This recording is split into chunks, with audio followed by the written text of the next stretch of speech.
नमस्कार, आप सबका स्वागत है हमारे चैनल गीता क्वेस्ट में। और हम चर्चा कर रहे हैं कुछ समय से भूतों के विषय में क्या क्या इफ़ेक्ट्स उनके द्वारा हो सकते हैं या इन जनरल पैरानॉर्मल इफ़ेक्ट्स के ऊपर।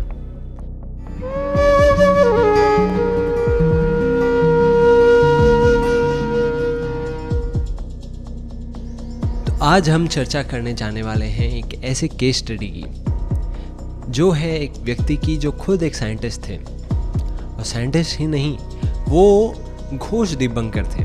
बेसिकली वो डिबंक करते थे ऐसी थ्योरीज़ को, ऐसे इवेंट्स को, ऐसे हॉन्टेड हाउसेस को और अलग अलग जगह पर ऐसी चीज़ों को डिबंक करते थे जो कहीं पर भी पैरानॉर्मल, सुपरनैचुरल कुछ भी सेंस रखती थी। और ये बहुत पुरानी स्टोरी नहीं है, ये 2000s की स्टोरी है। इस वजह से हम इसको दिखा रहे हैं कि कैसे उनकी हिस्ट्री रही और ऐसा हो सकते हैं और भी साइंटिस्ट हो। तो माइकल शर्मर जाने जाते हैं अपने स्केप्टिकल एटीट्यूड को लेकर, और इसी वजह से वो बहुत सारी ऐसी चीज़ों को जिनमें रिलीजन या फिर पैरानॉर्मल इवेंट्स थोड़ा इन्वॉल्व हैं उसको बहुत डाउट करते हैं। माइकल शर्मर जब अपनी ज़िंदगी से गुज़र रहे थे तो फिर वो अपने विवाह के लिए चुनते हैं जेनिफर ग्राफ को, जो कि होती हैं जर्मनी से। और ये इवेंट है जून 25, 2014 का, बहुत रीसेंट इवेंट है, इसीलिए हमने उसको कोट किया। तो जेनिफर ग्राफ जो थी वो जर्मनी से थी और ये अमेरिका से। तो जेनिफर स्पेशली बहुत मिस कर रही थी अपने फैमिली को, बहुत दूर थी, और फैमिली में भी उनकी अपने मदर को स्पेशली वो मिस कर रही थी। और जिनके साथ वो बड़ी हुई थी, अपने जो दादा थी जिनका नाम था वॉल्टर, उनको वो बहुत मिस कर रही थी, क्योंकि वो बचपन से अपने ग्रैंडफादर को अपने फादरली फिगर के रूप में देखती आई थी, तो बहुत मिस कर रही थी। फिर जब वो आई थी इनके पास, माइकल शर्मर के पास, तो बहुत सारा सामान भी आया था, काफ़ी सारा सामान टूट भी गया था। उन सामानों में से एक बहुत डियर जो इनके दादाजी का चीज़ दी गई थी, एक टेलीस्कोप थी, वो भी टूट गई थी। और एक और चीज़ थी उनके दादाजी के द्वारा दी गई, एक टेप रिकॉर्डर या फिर आप ट्रांजिस्टर की तरह मान लीजिए, और वो भी था।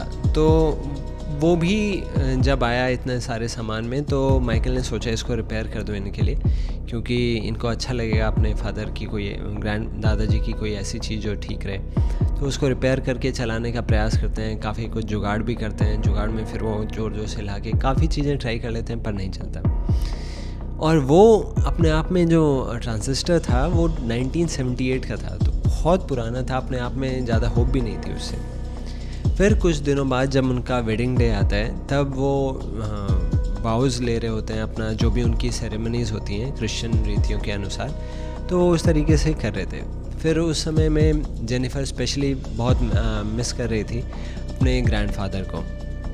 तो जो भी है, फिर बीच में उनको क्या होता है, जेनिफर रिक्वेस्ट करती हैं माइकल को कि मुझे आपसे कुछ बात करनी है। तो वो पीछे जाते हैं अपने घर के पीछे, और जब वो बात कर रहे होते हैं वो नोटिस करते हैं एक अजीब सी ट्यून, एक मेलोडी चल रही है, कहीं से आवाज़ आ रही है, बहुत स्वीट आवाज़ आ रही है। जो भी वो बात करने से पहले फिर वो देखते हैं ये आवाज़ आ कहाँ से रही है, क्योंकि उनके पास ऐसा कोई म्यूज़िक सिस्टम नहीं था घर में उस समय पे। तो वो जाते हैं, ढूंढते हैं पूरे अपने बेडरूम में जहाँ से आवाज़ आ रही थी, फिर ढूंढते हैं लैपटॉप में, तो ऐसा कुछ नहीं चल रहा, और कोई इंस्ट्रूमेंट है नहीं ऐसे जहाँ से चल रहा है, सब कुछ ढूंढते रहते हैं। और एकदम से उनको कुछ फील होता है। जेनिफर माइकल की तरफ देखती है, माइकल जेनिफर की तरफ देखते हैं, और दोनों विश्वास नहीं कर रहे कि ऐसा हो भी सकता है क्या।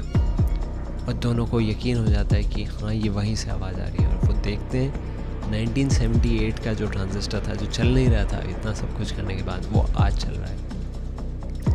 जेनिफर के लिए ये एक्सपीरियंस बहुत एक्स्ट्राऑर्डिनरी एक्सपीरियंस था, क्योंकि उस दिन, जिस दिन उनको इतनी याद आ रही है अपने दादा की, और सुबह से वो आवाज़ आ रही थी, उनके बाकी जो घर में छोटे बच्चे थे वो बता रहे थे सुबह से आवाज़ आ रही थी।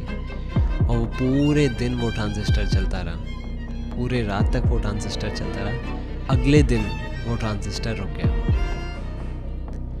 इस चीज़ को माइकल, जो कि एक स्केप्टिक और बहुत बड़े साइंटिस्ट हैं, वो मेंशन करते हैं कि उस समय, उस पल पे मेरी जो फीलिंग थी वो इतनी शेक हो गई थी, मेरा जो दिमाग था वो इतना शेक हो गया था कि अब मैं बोल सकता हूँ मेरे पास भी एक एक्सपीरियंस है पैरानॉर्मल का, और मैं अब ओपन हूँ ऐसे आइडियाज़ को लेकर।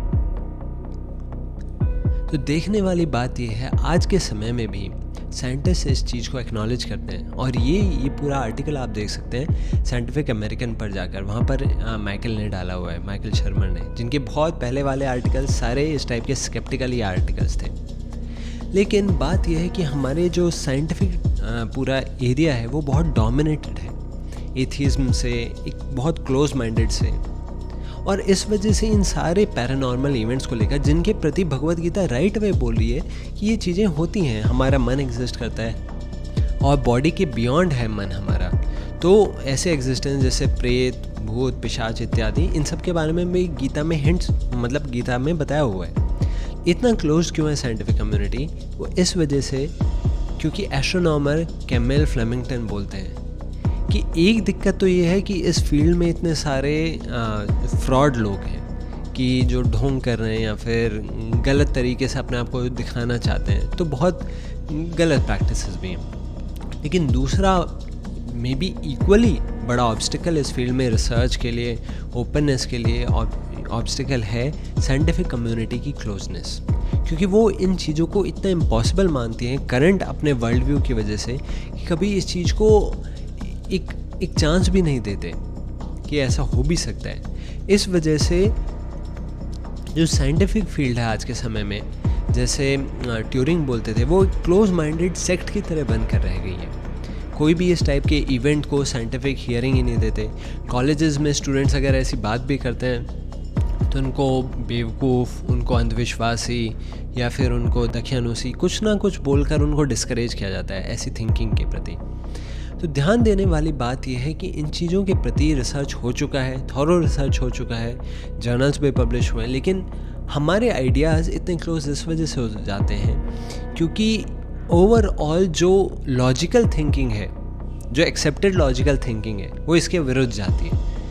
लॉजिकल इन्हीं चीज़ों को माना जाएगा जिस तरीके से लॉजिक्स चलते हैं साइंटिफिक कम्युनिटी में। अगर लॉजिक्स आप कहीं और अप्लाई कर देंगे तो आपको लॉजिकल नहीं, आपको ब्लाइंड फेथ बोला जाएगा। ये दिक्कत है, और इसीलिए हमारा पर्पस ये नहीं था इस सारे घोस्ट के ऊपर वीडियो बनाने का कि आप घोस्ट पर, भूतों पर विश्वास अपना बढ़ाएं। हमारा ये लक्ष्य था कि जो चीज़ें हमारे शास्त्रों में दी गई हैं उसको साइंटिस्ट ने भी पैरेलली रिसर्च किया हुआ है, और इस वजह से शास्त्रों के ऊपर हमें काफ़ी श्रद्धा रखनी चाहिए जब वो ऐसे एलिमेंट्स के बारे में बताते हैं। पहली बात कि वो एलिमेंट्स भी हमें इफ़ेक्ट कर सकते हैं, भूत भी हमारे ऊपर इफ़ेक्ट डाल सकते हैं, जिनसे कैसे बचना है वो भी हमें शास्त्र बताते हैं। पर इन चीज़ों का हम कभी फ़ायदा नहीं उठा पाएंगे अगर हम विश्वास नहीं करते अपने शास्त्रों पर।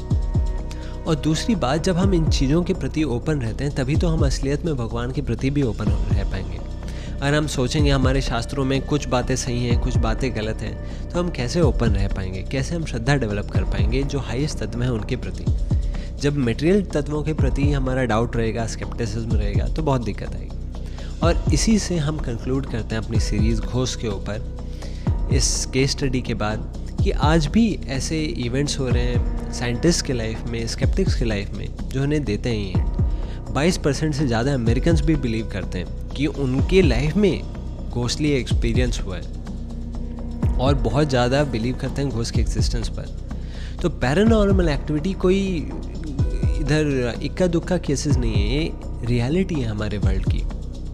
इसी के साथ साथ मैं आपको बोलना चाहूँगा कि आपके कुछ अनुभव हैं क्या, या आपने कुछ पढ़ा है, कोई केस स्टडी, कोई भी चीज़ जो आप साइंटिफिक बैकिंग के साथ हो, वो आप हमें नीचे डिस्क्रिप्शन में डालिए। या फिर कोई शास्त्र से आपने देखा हो कि घोस्ट से बचने के तरीके क्या होते हैं, उनको आप कमेंट्स में बताइए हमें। और हम आपसे रिक्वेस्ट करते हैं कि अगर हमारे गीता क्वेस्ट के चैनल को सब्सक्राइब करें और इस वीडियो को शेयर करें दूसरों लोगों से, जिससे हमारा जो गीता कोर्स है जो फ्री ऑफ कॉस्ट मेरे टीम मेंबर्स प्रोवाइड कर रहे हैं उस पर लोग रजिस्टर कर सकें। उसका link by the way description में दिया हुआ है। और हम आप सबसे रिक्वेस्ट करते हैं अपने यूज़र्स से कि प्लीज़ हमें सपोर्ट करें, जिससे हम ऐसे रिसर्च को आगे कंटिन्यू करते रहें। ऐसे वीडियोस बनाने में घंटों का समय लगता है, रिसर्च लगता है, बहुत बड़ी टीम लगती है, और हमें बहुत ज़रूरत है आपके सपोर्ट की।